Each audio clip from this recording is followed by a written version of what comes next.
Oh, can you hear us?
Good afternoon. Perhaps we should start while we are still waiting for other colleagues to join us. First of all, thank you very much for joining our session on green and inclusive economies, mutual supportiveness of government and private approaches, co-sponsored by the WTI, the World Trade Institute, and our mission, the permanent mission of the Separate Customs Territory of Taiwan, Penghu, Kinmen, and Matsu. My name is Changhua Lo. I'm the permanent representative of our mission. It is general understanding that better trade is about reshaping economic practices to enhance sustainable growth and to optimize economic, social, and environmental outcomes. We believe that there has already been a wide consensus among developed and developing country members on ensuring greener, sustainable, and inclusive outcomes, but members are still struggling in identifying best strategies for their respective situations. In our view, addressing disadvantaged members' situation is the key factor for better trade. We therefore invite Ms. Kellen Makanjo to share Kenya's green economy strategy and implementation plan. Kellen is a commercial lawyer with training in international investment and trade law. She's now doing further studies at the WTI. We also invite Mr. T.D. Satish to explain how to thread the potential gap between greenness and inclusiveness from India's perspective. Satish is a trade lawyer from India with over a decade of experiences advising and assisting private entities and governments in trade remedies investigations in different countries, and now is pursuing further degree at the WTI. We invite an expert from a giant computer company in our region, Acer, to share their approach to support green supply chains. Dr. Grace Lin is Corporate Sustainability Officer of Acer. Acer, I believe many of you already knew well, is actively engaging in promoting and fulfilling its corporate social responsibility. And Grace's duties at Acer are to implement the company's supply chain environmental protection strategy, promoting environmental safety and health policies, and raising environmental awareness among employees. We also invite an expert from a giant financial company in our region to share the use of financing tool to promote greener and inclusive economic activities. Miss Cindy Lin, who is an executive vice president at Fubon Financial and head of the sustainability and communication division. She is responsible for Fubon's branding, media relations, and corporate sustainability initiatives. In our session, we will look into the mutual supportiveness between government and private measures and demonstrate what achievement government and private sectors can mutually contribute. We will address the inclusiveness, the vulnerability, the disproportionate impact faced by developing members, the interface issue between trade and measures addressing greener policies. We will also provide examples to show private sectors having great contribution by establishing green supply chain and by using financial tools to contribute to greener production sectors. With this background in mind, I would like now to invite Kellen to take the floor.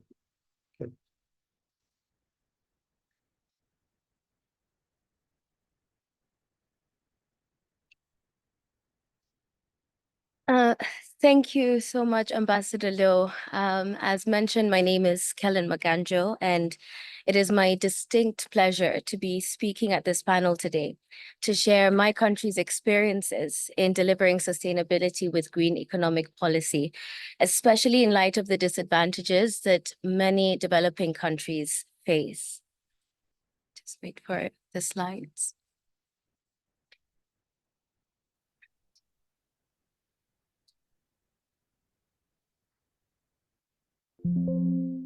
The significant social, economic, and environmental consequences of climate change are already being faced. And these consequences are, of course, not evenly distributed across geographical, social, and generational boundaries.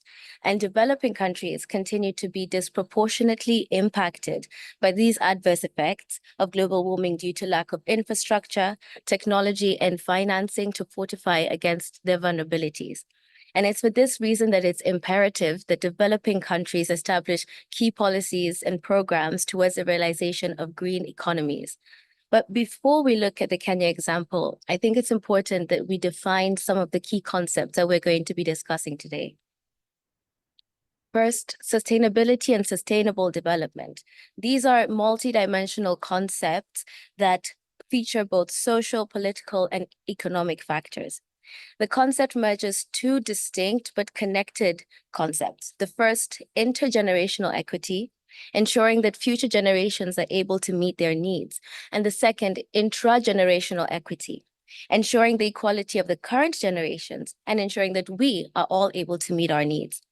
So the challenge of sustainability is one of balance. But when we're considering what policy mix is appropriate to adopt as developing countries, it's also important to look at different aspects of sustainability. What kind of system do we want to put in place in the future? A statically sustainable one? This assumes that the system can survive given a constant environment, or dynamic sustainable systems, where the system is resilient and it can adapt and survive given changes in the environment. Of course, as developing countries and even developed countries, a resilient and adaptable system is the key to delivering these sustainable outcomes. But even within this, do we want it to be functionally sustainable? This is one that prioritizes its function while changing its structure in adaptation, or structurally sustainable, a system that where the function may change in order to maintain its structure. The question that we want to keep in our minds as we go forward is, are our institutions stickier than they functionally need to be, and thus less amenable to change and less adaptable to meet the challenges that are facing our continent and our countries? And now on to green economy. There is no internationally agreed definition of the green economy concept. However, I am partial to the definition advanced by the Danish 92 group, which conceptualizes it as the transformation of systemic distortions of economy, resulting in human well-being and equitable access to opportunities for all, while safeguarding environmental and economic integrity to remain within the planet's finite capacity. Importantly, the green economy emphasizes an alternative to today's dominant economic model, and it's a critical pathway to achieving the 2030 Agenda for Sustainable Development. So we can outline it as being typified as low carbon, resource efficient, and socially inclusive. So what challenges do developing countries face in formulating these green economy strategies? Well, there are a multitude, but I'd like to highlight four. First, there's inadequate universal consensus on what these principles and policies actually encompass. Second, how do these policies actually integrate with the national frameworks in place and the national priorities of developing countries? Third, lack of experience and capacity within developing countries to design and implement the green economy policies. And last but definitely not least, inadequate green investment that's focusing on the green transition.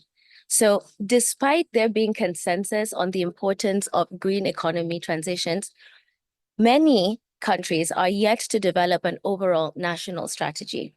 So at this point, I'd like to turn to Kenya's example as a developing country that has implemented a comprehensive green economy strategy as a crucial element of its long-term development model named Kenya Vision 2030. Broadly speaking, the Green Economy Strategy and Implementation Plan, which will run from 2016 to 2030, is a national cross-sectoral strategy, and it provides the overall policy framework to facilitate the transition. And this will guide the transition across 5 thematic areas, which are listed in the slides above. Specifically, I'd like to highlight building resilience, sustainable natural resources management, and social inclusion. The macro policy framework also identifies certain enabling conditions that must exist to facilitate a rapid transition towards a green economy. And these include sustainable financing, human development and capacity building, and a sustainable trade regime. So this proposed policy mix is aimed at aligning national policies towards supporting and accelerating this process of transition while addressing vulnerability shocks. While implementation plans and strategies are good, they're only the first step. How exactly are countries actively implementing this? I'm going to briefly look at 5 different areas in which Kenya has made active, concrete steps in implementing the Green Transition Implementation Plan. And this is both at the public level, but also with assistance from the international community, as well as the private sector. So first, in the energy and the power sector, Kenya has taken unprecedented measures to move towards low carbon energy sources. Despite an increase in electricity demand, carbon emissions in the power sector have actually been on the decline. So renewable energy sources have continued to slowly replace power plants that run on fossil fuels. And actually, these clean sources made up 90% of Kenya's total energy source in 2022. The share of clean energy sources is also likely to increase as a result of Kenya's renewable energy auction plan. And this outlines the approach to renewable energy procurement based on competitive auctions. So what's the outlook? Based on research, Kenya is actually on track to potentially achieve 100% electricity generation from clean sources by 2030. On to the next, resilience building. We look at the financially locally led climate action program, and this is actually a pioneering national program aimed at supporting the devolved county governments to shore up their climate resilience. There's an emphasis on social inclusion, governance, and citizen participation to empower locals at all levels and governments at all levels in this transition towards a green economy. The government has received funding from the World Bank, among other organizations in this support. However, the challenge here, and this is a challenge that developing countries with similar governmental structures should bear in mind, the timely receipt of funds from the national government to county governments is a major challenge that has to be addressed. Also, systemically, many counties do not have designated officials to address climate matters or have not set aside a percentage of their budget to address adaptation and mitigation measures. So while there is admirable progress in terms of the program, there has to be systemic and systematic changes to ensure this effective transition. Next, we have carbon projects and trading. There are a number of notable carbon offsetting projects, and these are being run by the private sector in Kenya. We have 2 foreign-owned notable projects, the Northern Kenya Rangelands Carbon Project and the Red Plus Project. And these have revolutionized the carbon offsetting and credit market within Kenya and within East Africa. It should be noted that there is controversy with respect to these specific projects and their impact on local pastoralist communities. But this is a challenge that is important to mention. As developing countries invite investment and carbon offsetting activities within their jurisdiction, it's important that the local perspectives are prioritized and there's transparent engagement between the carbon offsetting projects as well as the local communities. There's also the Mikono Pamoja project, which is a community-led blue carbon project, and a private sector company, Burn Manufacturing, which has issued green bonds, the proceeds of which will increase their clean cook stove manufacturing capacity. In terms of legislation, we also have our Climate Change Amendment Act, and this provides express regulation of carbon markets in Kenya, and also has established a national carbon registry that regulates the trade in carbon credits. This act was enacted just before the inaugural Africa Climate Summit in 2023, which was held in Kenya, and creates offenses relating to unauthorized trade in carbon credits or providing misleading information. Another innovation that Kenya as a developing country has taken part in is green bonds and sovereign bonds. Earlier this year, the government ratified a framework for the issuance of sovereign bonds, but actually, Kenya actually had introduced an initial green bond program back in 2017, and the first green bond was issued in 2019, which was a first in East Africa and a milestone for Kenya. Green bonds are an incredibly attractive mechanism for developing countries to mobilize resources and to finance the green transition to promote climate resilient and investment projects.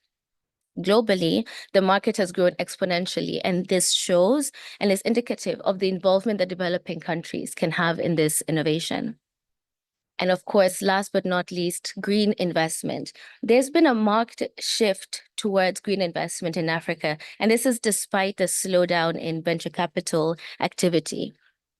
We have major green deals that have recently happened in East Africa, such as the $176 million investment in off-grid solar. And within Kenya, we have the Energy Transition and Investment Plan that aims to frame our agenda towards a net zero carbon economy by 2050, which is ambitious. But of course, with this, we can also identify a massive financing gap of around $600 billion in capital investment. So the need for additional investment is crucial. On that note, there's a Kenya investment mechanism facilitating the investment in $520 million in private investment and enterprise-driven development. This helps bridge the gap, but there is still a long way to go. So in summary, what are our takeaways? The transition to a green economy is not going to be without its challenges for developing countries.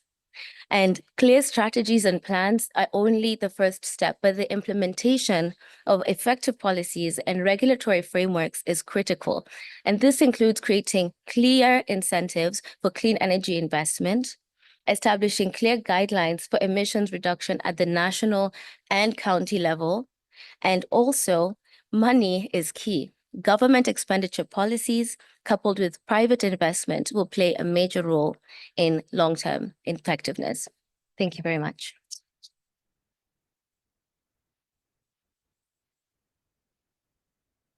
Thank you very much, Helen. I do not intend to summarize her talk, but cannot help by saying that Helen has very usefully explained the some key elements in our discussions and pointing out generally encountered by developing countries as a whole, as well as specifically encountered by Kenya in terms of difficulties and challenges. So we have a very good beginning of this session. Now I call on Satish to the floor.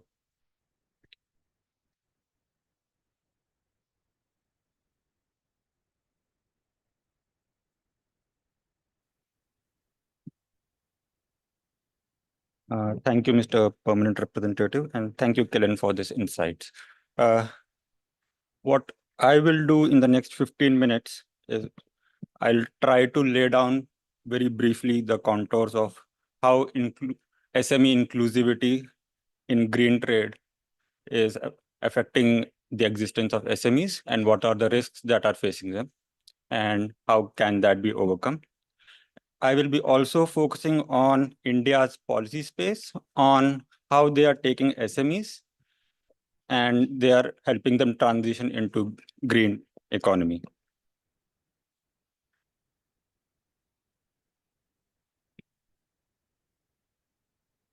Now, before we come to these two aspects, we need to understand why SMEs are relevant and why they are an essential cog in an economic wheel of a country.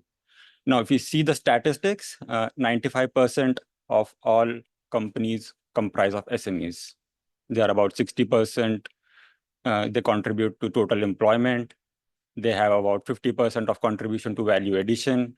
And there are a lot of women entrepreneurs forming part of SMEs in emerging markets. So they are an essential part of world economy. So considering those numbers, now we can move and look at how green trade and SME inclusivity works. So when we talk of trade-related climate measures, what are the risks that SME faces? So if we look at the numbers, McKinsey report says that about 80% of emissions are derived from supply chains, which are mostly comprising of SMEs. And there's a report that says about 38% of SMEs are only making investments into investments that reduce environmental risk. So what happens when we combine these two numbers? The obvious conclusion that comes is that they will be more susceptible to TRCM compliance risk, and they will be the first ones who will get affected. Now, to look at some concrete examples of some of the most prominent TRCMs that are in place, let's say CBAM. CBAM, I think everyone knows what that is. It's tariff on carbon intensive goods. And how does that affect SMEs? So if you look at the final product, that is steel products, that is where SME presence is mostly there. And they have to collect not only data for their own emissions, they have to also go back to the production process and start from the very beginning of the production process. So no, in case of steel, they have to go to iron pellets, where again an SME can be there. They have to then go to the pig iron process, where again an SME presence can be there. Crude steel is normally not a problem because it is run by large industries and they can provide a data. But again, the problem comes if they want to give data to an SME of their own data. So not only data collection is an issue, but complying with them, collecting them, and then submitting to the relevant authorities will be an issue. So not only reporting, they also face the challenging of measuring emissions. They may not have the technology, they may not have the knowledge on how to collect it.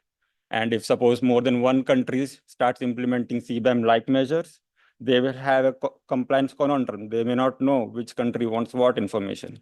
So collecting the same information in different ways can add to their cost. So what will happen for them? What will happen to SMEs? So there will be a prohibitive front-up adjustment adaptation cost. They may not have the money to do this. There will be a higher compliance cost as this will be done regularly by SMEs. And what if they don't? There will be a default value, which will again increase the tax on them, and they may not be able to export the goods to those countries. Now, similarly, if we go to the next legislation, which is EUDR, again, what is it about? It's banning commodities that drive deforestation. And how can an SME or any other company prove that it is deforestation free? They have to give information on geographical coordinates. They have to give information on aerial imagery data. Again, due diligence reports on a regular basis. And what if they don't do this? There will be a temporary ban. There can be a seizure of goods. There will be a penalty, which can be as high as 4% of their revenue. So again, for an SME, this is an issue because capital cost and knowledge gap risk will continue to exist for them. So what can be done regarding this? One of the solutions that can be done realistically is increase more engagements, include more countries into the regulation making process. A regulation cannot be a one-size-fits-all approach. It has to take into consideration the socio-economic conditions of each country. Not every country is able to give data. They have their own conditions.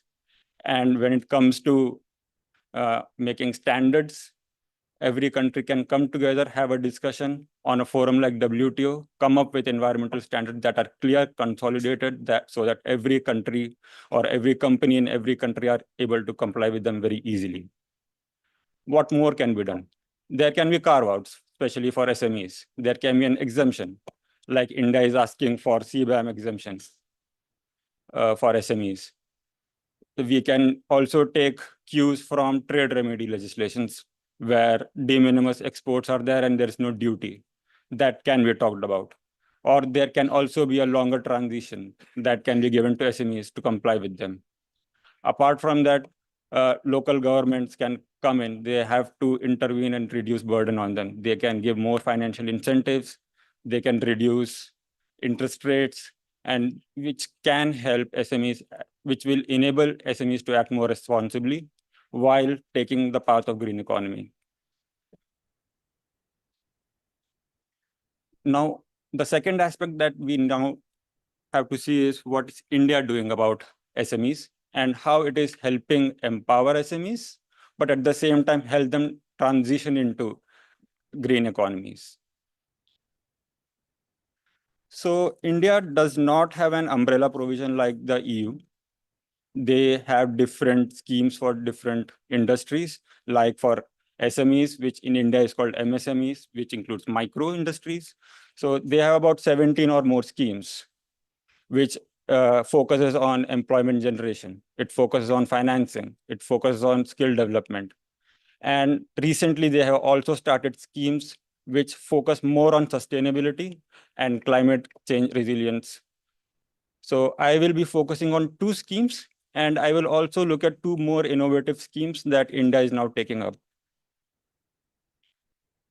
So the first scheme that India is doing, it's called MSME Champion Scheme. So what does that entail? It entails three things. One is the certification process. So what India wants the small industries to do is to get a certification, which is now linked with financial assistance if they go for compliance, if they go for certification. This encourages the use of latest technology. This will help SMEs to upgrade their processes, which will eventually lead to reduced wastage. Second scheme that India is doing in MSME Champion Scheme is to help MSMEs to innovate. It provides innovation through incubation. It connects innovators with industrial and academia leaders. And it also provides financial assistance for nurturing ideas. And they also help in plant and machinery investment. And third is the Lean Scheme, which entails a government contribution to SMEs. And this is envisaged to help SMEs reduce rejection rates, help in raw material movement efficiency, production cost reduction, and optimize utility consumption. Apart from this, there's one more scheme, which is organized by SIDBI. SIDBI is a dedicated bank which is established to help micro, small, and medium enterprises. So under SIDBI, there is a scheme called Raising and Accelerating MSME Performance Program.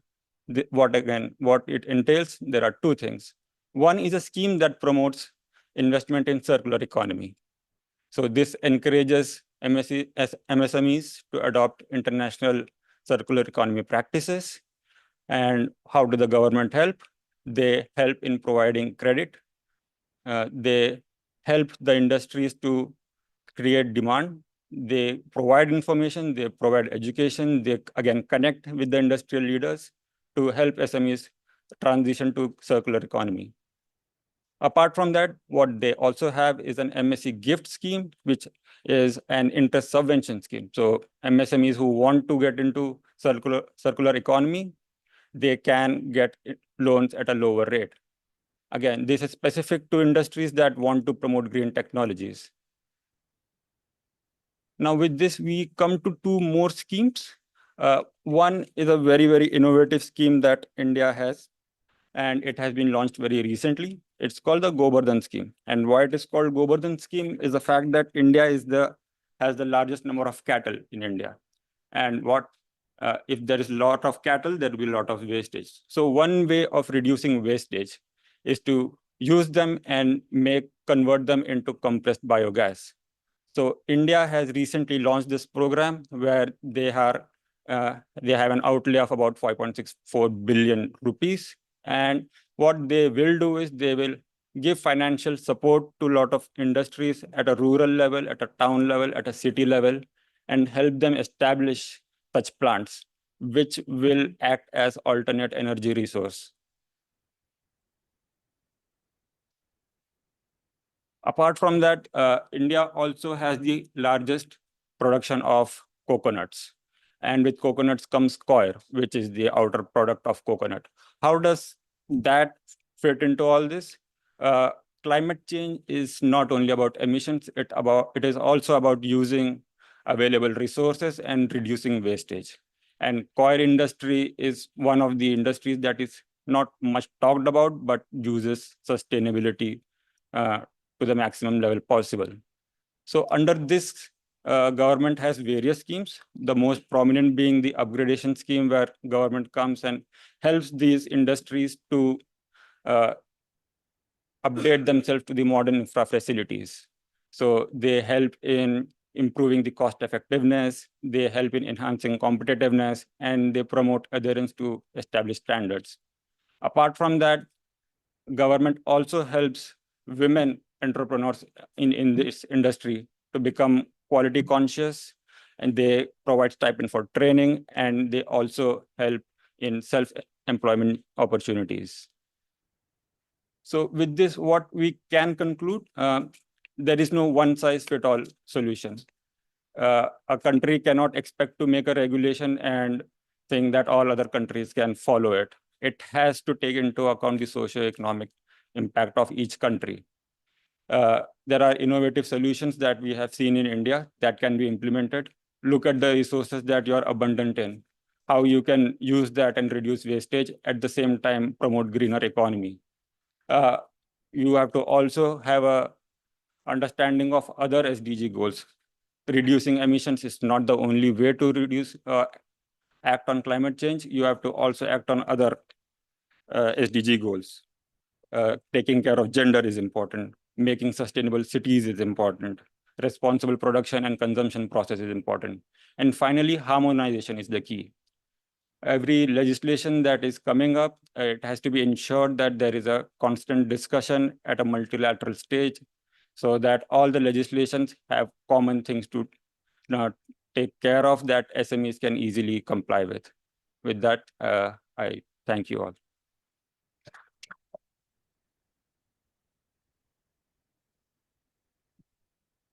Thank you. Thank you very much, Satish, for the presentation. There are a number of important elements presented by Satish. One is SMEs and disadvantaged group. SMEs, disadvantaged gender, and others. So this is a very important point when we talked about developing countries, when we talked about integrating those disadvantaged people into a policy which is leading to greener and more inclusive. And the second, as I get from Satish is the schemes, many excellent schemes being developed by Indian government. So these are all very, very impressive.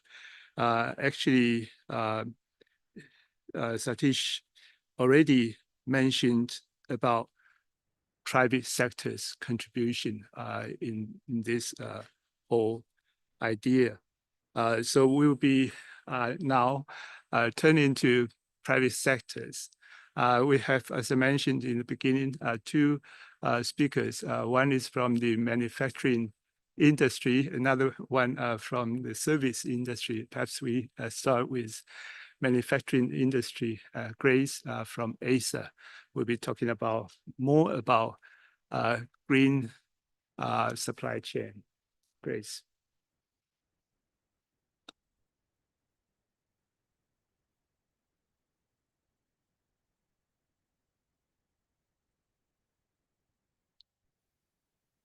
Okay, so it's my pleasure to be here to be WTO to share ACE's practice on sustainable, responsible supply chain.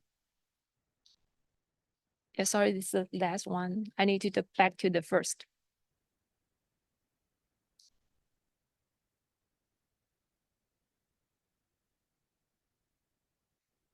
Yeah, so Acer was founded in 1976.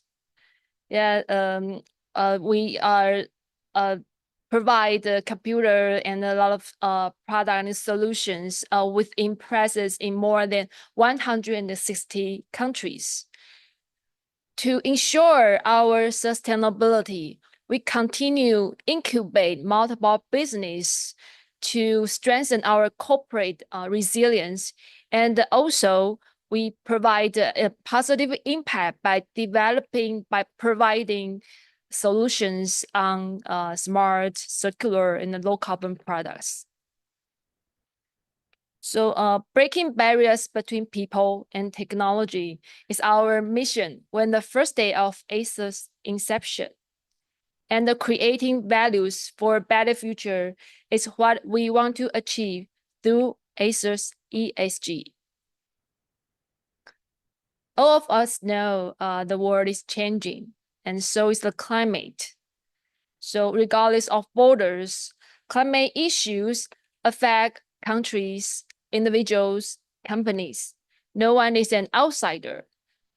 As a responsible citizen, global citizen, Acer commit net zero by 2050 and increasing renewable electricity to 100% by 2035.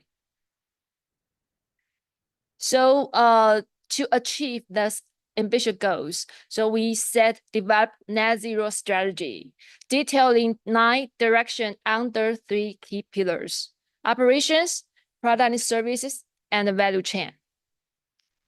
By reducing energy consumption, using renewable electricity, and adopting carbon offset and removal solutions, we aim to achieve operational net zero. And providing low carbon product and services, choosing sustainable material, and offering smart, circular, and renewable applications. We want to aim to reduce carbon emissions associated with our product and services.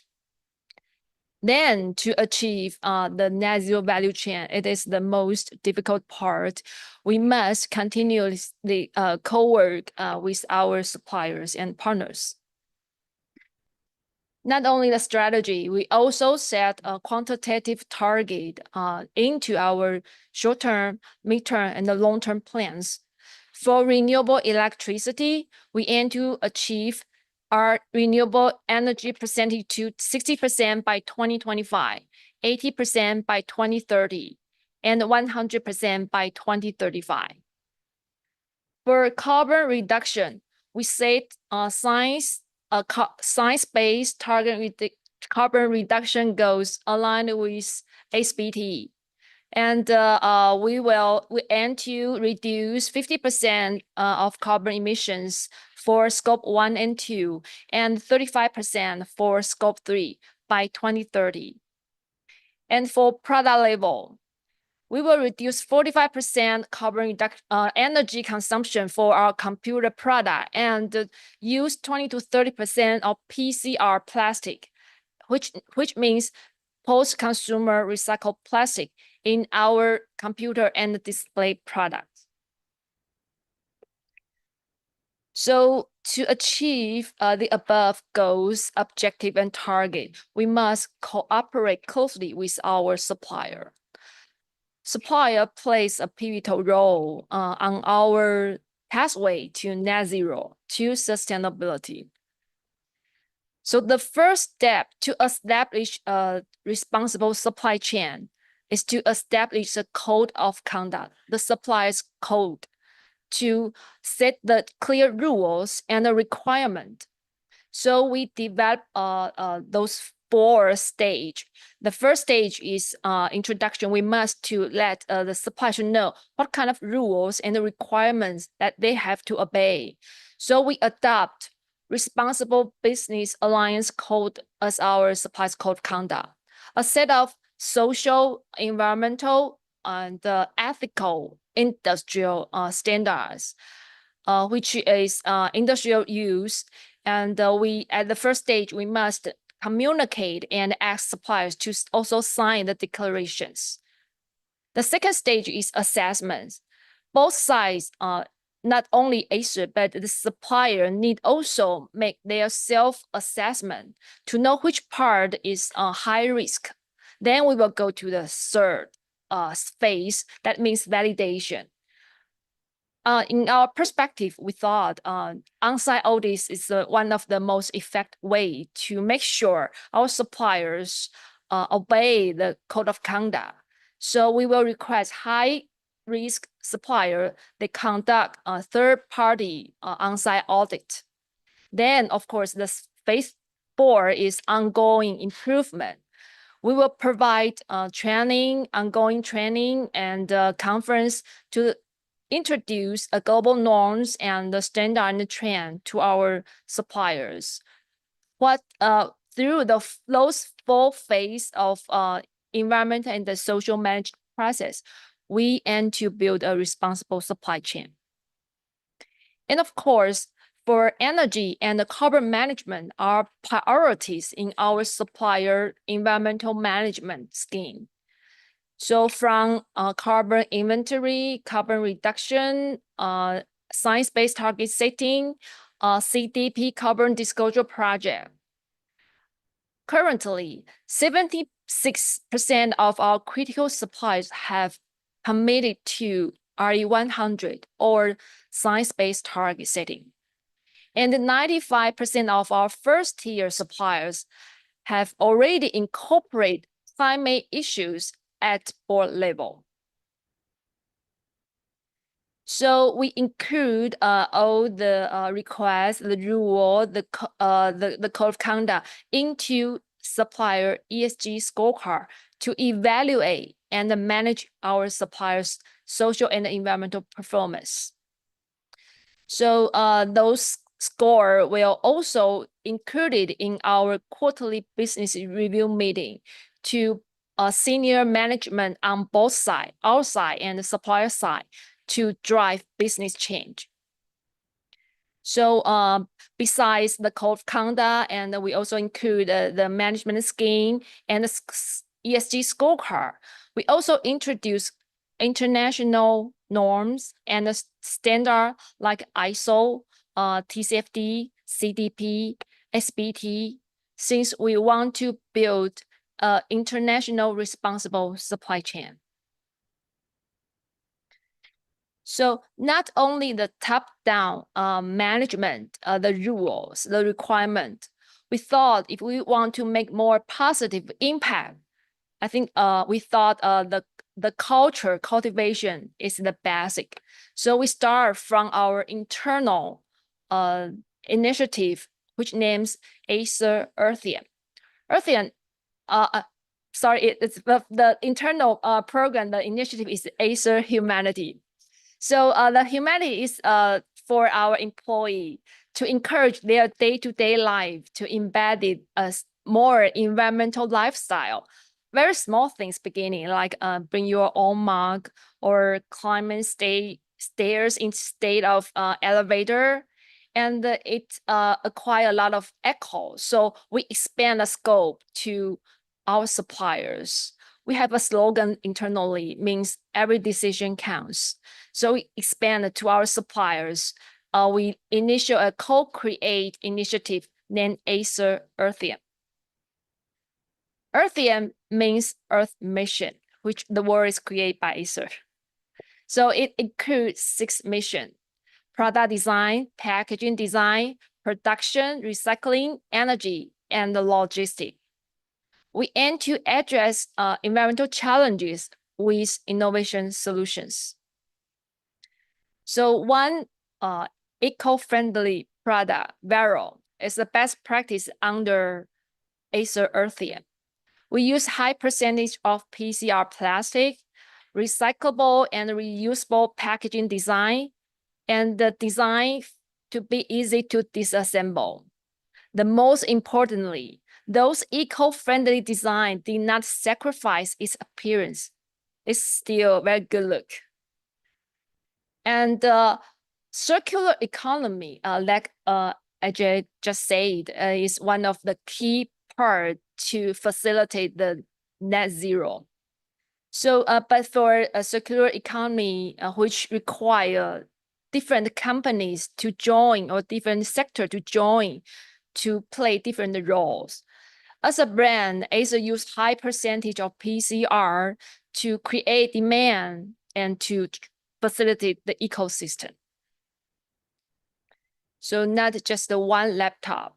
Currently, we expand the lineup to 40 products, including desktop, display, projector, and accessories.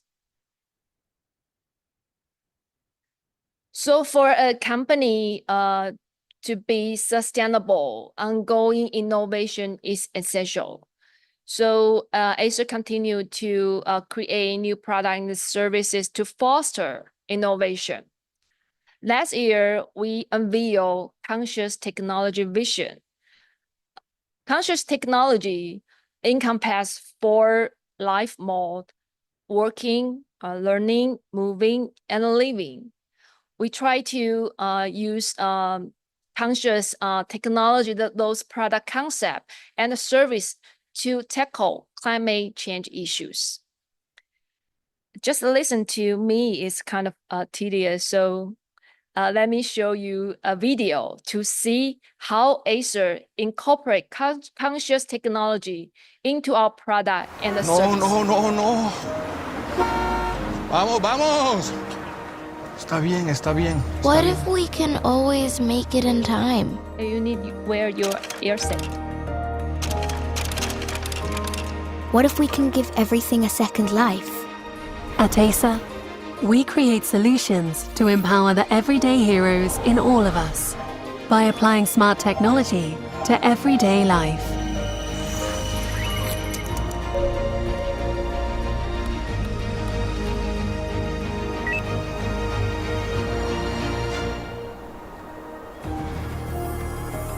We strive to offer better care to those in need, so everyone is free to pursue their dreams.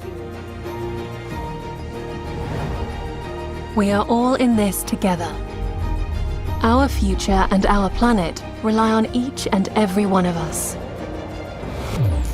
That's why Acer puts sustainability at the core of the things we do, and has pledged to source 100% renewable energy by 2035. For nearly half a century, Acer has committed to breaking the barriers between people and technology. We continue to search for solutions to make tomorrow a greener, better place. Hurry up, Mom! Coming! We are embarking on a journey to a better tomorrow, one step at a time, and most importantly, together.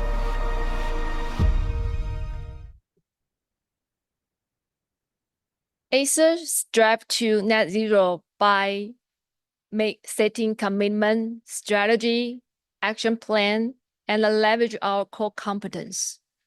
And we know cooperation leads success.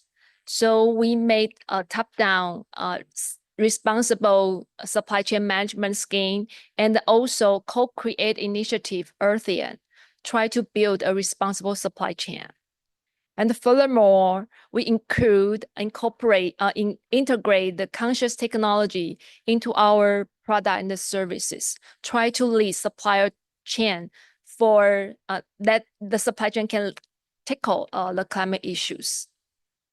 So we must cooperate because actually at the end of the day, we are all the same team for environment, for sustainability. Thank you.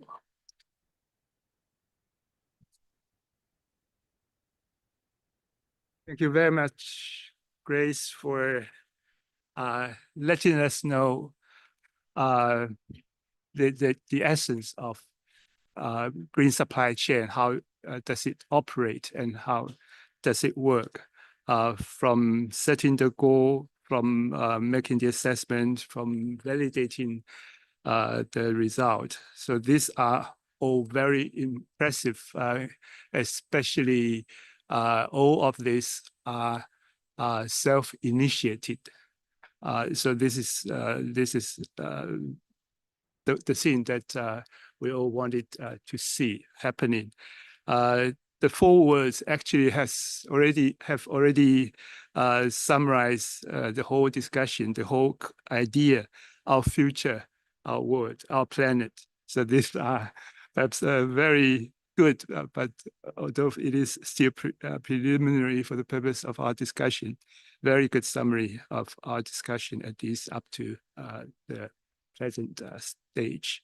So the next speaker is Cindy, who will be addressing the issue from the perspective of a financial company. Cindy, you have the floor.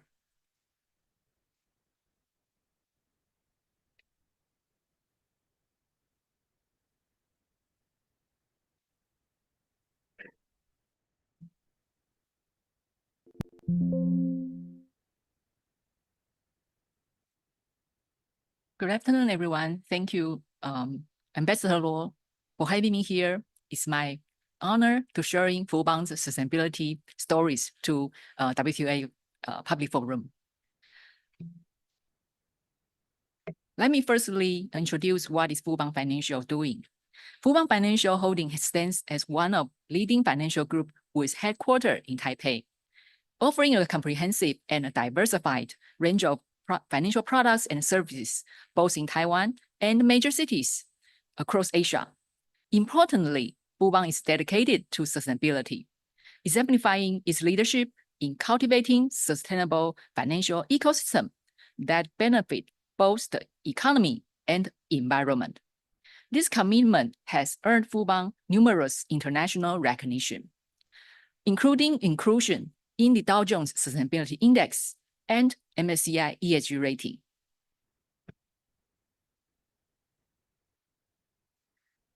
To achieve net zero emission mark a pivotal turning point for sustainable development within enterprises, with the financial sector playing a critical role in facilitating this transition. In COP26, underscore the urgency of attaining net zero by mid-century, highlighting that financial resources are essential for the success and sustainability in climate initiatives.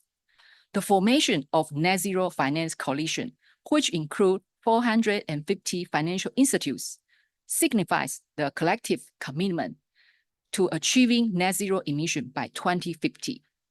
In COP27, emphasizes the need to shift from commitment to action, anticipating annual investment of 4 to 6 trillion for global low-carbon economy, thereby reinforcing the financial sector's role in supporting climate finance, especially in developing regions. In COP28, further stresses the importance of just transition and the establishment of loss and damage funds. At Fubon, we are dedicated to developing green finance tools. Our goal is to mobilize substantial investment and sustainable projects through various mechanisms, including investment, corporate finance, personal finance, and insurance. Key initiatives encompass investing in low-carbon industries, green technologies, and green bonds, as well as financing and providing insurance for institutions focused on building greener infrastructure and energy solutions. We also offer personal finance options that incorporate environmental considerations into consumer choices. I will provide specific examples shortly. The chart illustrates the intermediate role of financial institute in bridging gap between fund supply and demand, steering investment toward green sector and low carbon solution. By integrating environmental, social, governance, which is ESG criteria, into risk management and investment, and also operational decision-making process, financial institutions are designing products and indexes that affirm and incentivize companies committed to sustainable practice. This approach fosters a market environment conducive to environmental sustainability, social responsibility, and effective corporate governance. In pursuit of UN's net zero objectives, countries, regions, cities, and companies worldwide have declared their commitment to achieve net zero emissions. Major corporations include Apple, Microsoft, Nike have set ambitious carbon reduction target for 2030, significantly influencing carbon reduction efforts within their supply chains. Given Taiwan's critical role in global technology and manufacturing, it is essential for us to prioritize carbon reduction initiative to support the global supply chain. I believe adapting the science-based target mechanism is a critical step in fostering a carbon reduction ecosystem through financing. In 2060, we established science-based carbon reduction targets, conducting through a thorough carbon inventory and emission calculation. And to chart pathway for reducing carbon output for Scope 1 and Scope 2 emissions, those generated from our own operations, we aim to reduce operation carbon emission by 42% by 2030 and have committed to achieving net zero emission by 2050. For Scope 3 emission, those from our value chains, Fubon is also setting ambitious carbon reduction targets across our investment segments, including power generation, commercial real estate, and also electronics manufacturing. Allow me to share some concrete examples of Fubon sustainability practice. Firstly, investment. Fubon Financial Holding is steadfast in enhancing its commitment to ESG-themed investment focused on clean energy and sustainable development. We prioritize companies that demonstrate robust ESG performance, particularly those involved in green building and infrastructure aligned with the sustainability development goals. Second, on financing, there's a breakthrough financing initiative we have done. Fubon partnered with AUO, an optoelectronics manufacturer, to establish the first sustainable supply chain financing products in the market. This initiative links financing products to sustainability indicators, allowing AUO's supplier to access preferential interest rate by meeting defined sustainability goals. This collaboration not only amplifies Fubon's influence through the supply chain, but also illustrates how financial institutes can actively drive climate action through strategic partnership and innovative financing models. Another innovative financing project is the first and the largest syndication loan for the fishery electricity symbiosis. It's aimed at integrating renewable energy and with sustainable aquaculture. This project addresses the challenge of developing solar energy farms in our limited land space, while revitalizing the local fishery industry. This event exemplifying the principle of just transition. The complexity of this initiative required extensive collaboration among stakeholders, including landowners and local authorities, to assess and mitigate risks. The project showcases Fubon's role as a financial advisor in green finance, bridging the gap between traditional industries and sustainable practices while contributing to a local economic revitalization. In addition to collaborating with private companies, we also partner with our local governments.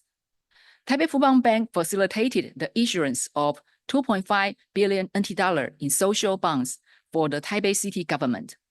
It's making the significant milestone as the first social bond issued by a government agency in Taiwan. The proceeds from this bond issuance will be allocated to construction of the MRT road network, enhancing public transportation accessibility and promoting environmentally friendly travel options, and ultimately will reducing reliance on private vehicles and lowering the carbon emission in urban areas. Moreover, Fubon provides property insurance to enhance climate resilience and is committed to achieving net zero underwriting by ceasing to underwrite the companies in coal and fossil fuel sectors that lack of credible carbon reduction strategy post-2050. The company is also collaborating with technology service providers to assist our corporate clients in improving their carbon management system, aligning with requirements to facilitate transition and toward sustainability development. Beyond our core financial services, Fubon is also committed to promote sustainability through sports sponsorship to raise the awareness about climate change and advocate carbon reduction. This initiative aligns with the UN's Race to Zero campaign and its 5P criteria. I think after corporate pledge action, execute and publish their carbon reduction initiative, it is important to make the topic mainstream. Is a final step in driving impactful actions. As a major sponsor of numerous top marathon races, Fubon launched the Run for Green campaign, uniting various stakeholders, including marathon event organizers, local authorities, and environmental protection NGOs, to take collective action. Fubon has set an ambitious goal of planting 100,000 trees in Taiwan over 5 years, with significant progress already achieved. The Run for Green campaign allows participants to contribute to tree planting effort by completing designated running distance. As of June 2024, over 50,000 marathon runners have enrolled this tree planting initiative, reaching more than 30 million audience through our communication campaigns. Many marathon races have embraced Fubon's Run for Green campaign, encouraging public concern for environmental issues and making them a mainstream topic. In 2022, Fubon Financial Holding joined the RE100 coalition, pledged to transit to 100% renewable energy across all operations by 2040.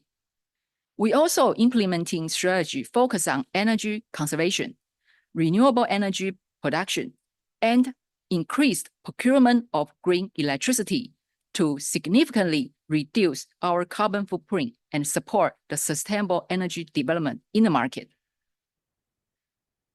Last but not the least, Fubon remains dedicated to supporting global net zero initiatives, acknowledging the financial sector's responsibility in tackling climate change. The company collaborates with top-tier academic institutions and various industries to promote innovative solutions and sustainable practices, reinforcing our position as a leader in movement toward a low-carbon future.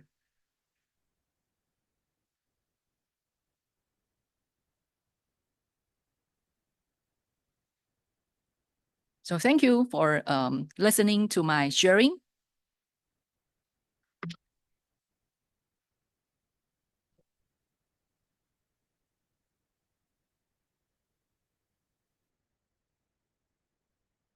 Thank you. Thank you very much, Cindy, for sharing Fubang's experiences.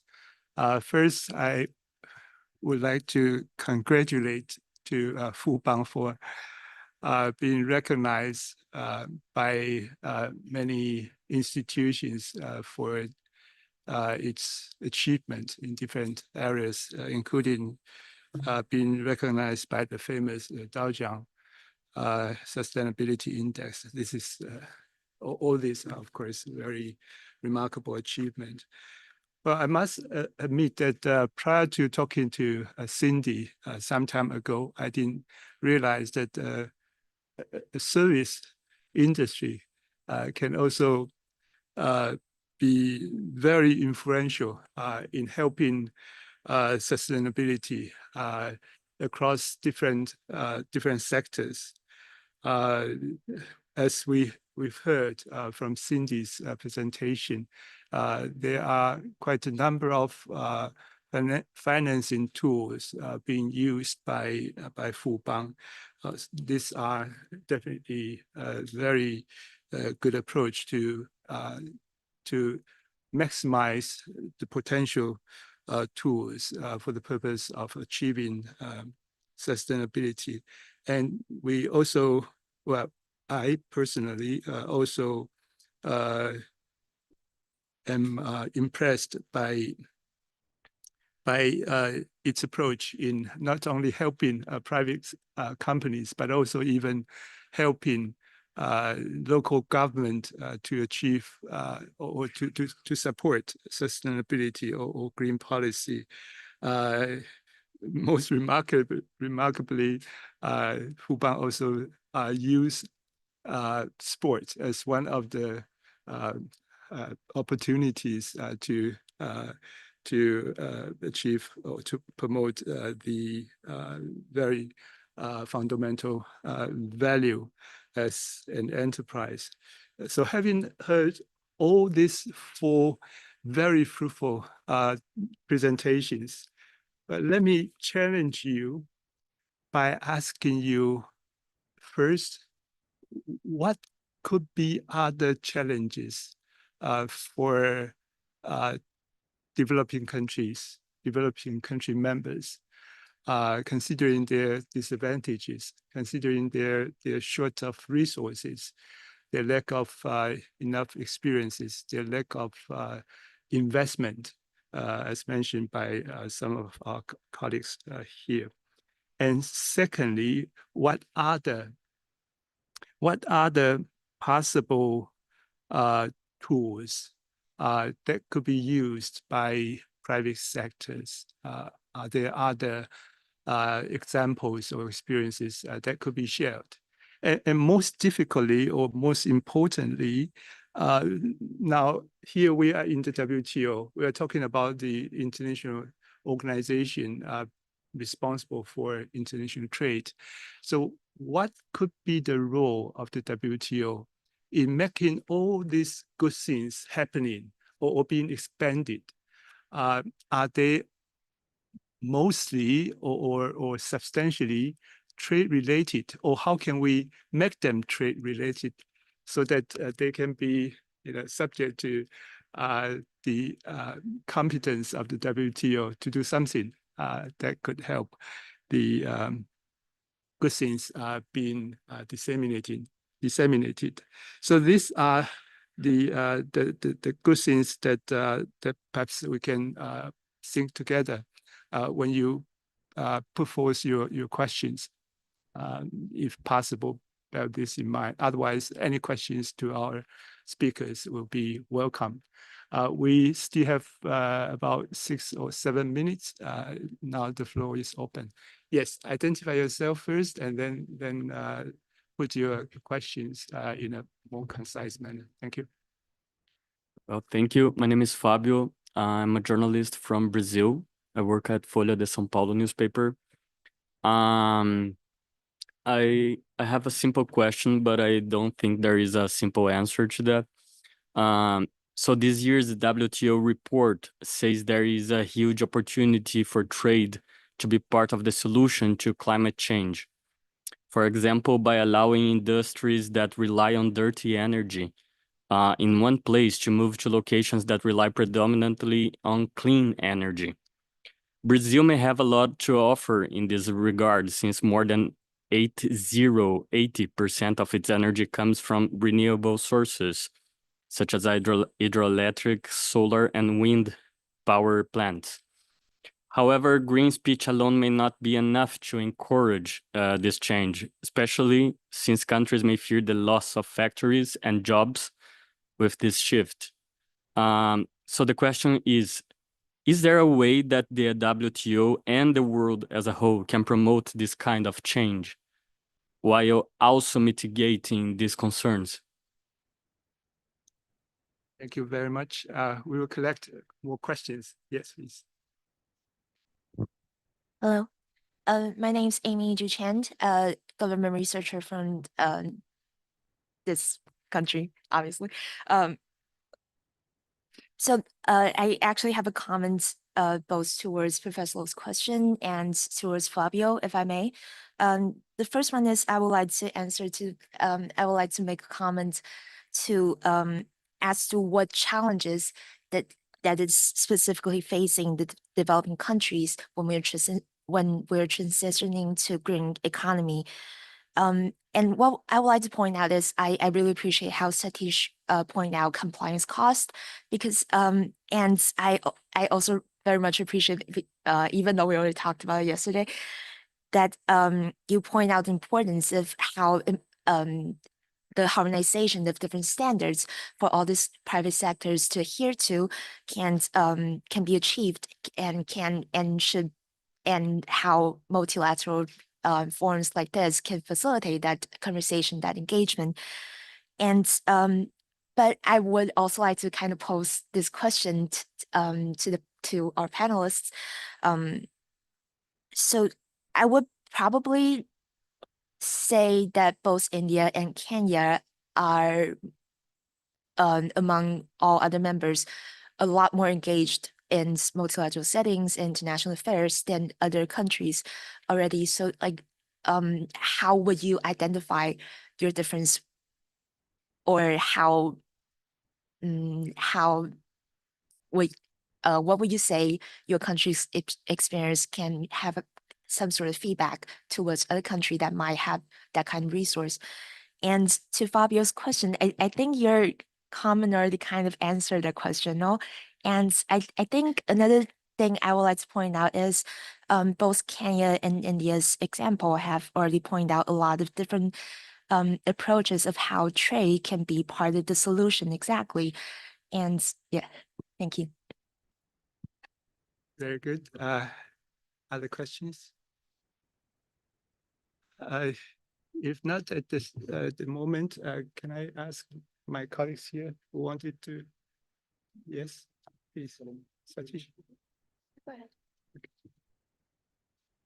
I think when we talked about either Kenya or India, what we talked about is what are the resources that each country has, what are the specific endowments that each country has, and how it can effectively use those resources to fight climate change. Not every reduction of emission needs to be the only aim of climate change. You can focus on circular economy. You can focus on reducing wastage. So that is some of the policies that India is doing. That is some of the policies I believe Kenya is also adopting. Very briefly, what WTO can play. WTO has special committees like TBT committees or SPS committees, which is open for engagements among countries, where all the countries can come together, take all the regulations, all the draft regulations, talk about them, and which can help in harmonizing all the regulations as one single regulation, which all countries can easily adopt. So that is one of the roles that WTO can play. And WTO can also help as a forum of discussion, and it can also help in improving transparency by allowing all the countries to give the regulations and give a chance to other countries to comment on them and improve them.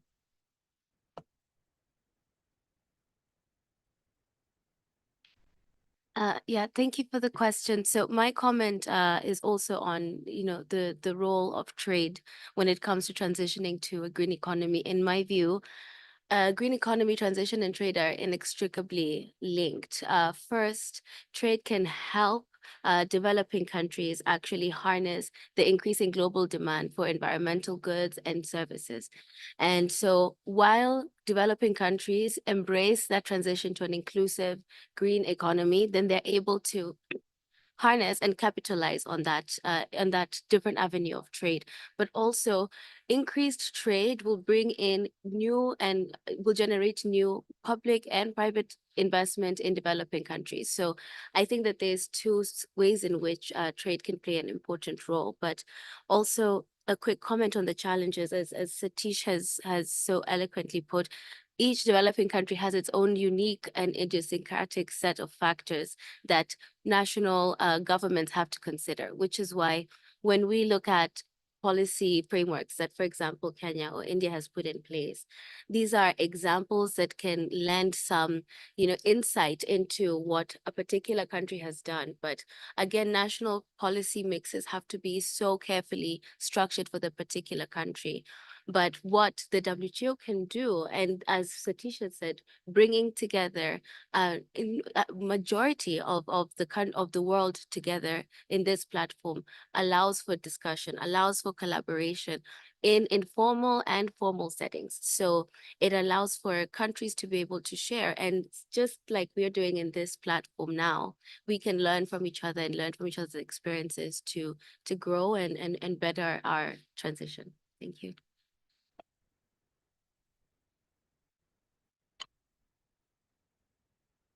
Climate change issue is urgent, but it's very complex. So I believe that partnership with each other is very important to face and tackle the issue.